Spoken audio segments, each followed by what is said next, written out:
untuk keluarga besar yang dari Jakarta, sebuah lagu Banyulangit.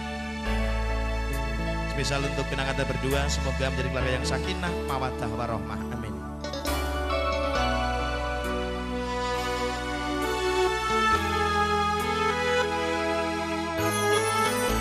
Suara angin, angin sing ngeridu ati, ngelingake sliramu sing tak tresnani, pengen nangis ngetoke lo ing pipi, suara weruh sanajan mung ana ngimpi, ngalemo alam ning dadaku, tambah nono rasa kangen ning atiku.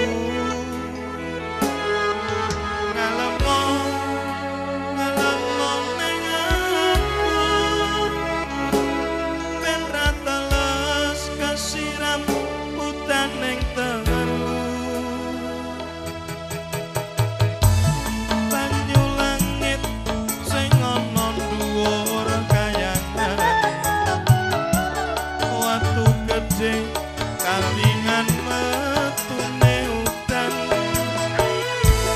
telesono atine wong sing kasmaran,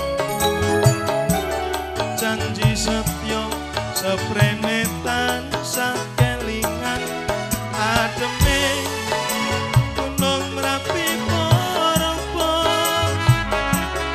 melu krungu swaramu ngomong ke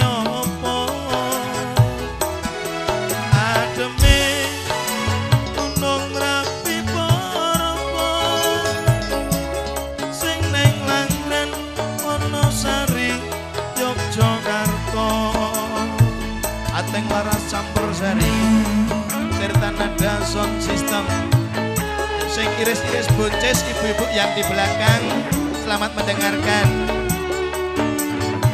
Saking Putu Yahnem ya, family dari Jakarta.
Keluarga yang dari Jakarta luar biasa, joget bareng anaknya ditinggal.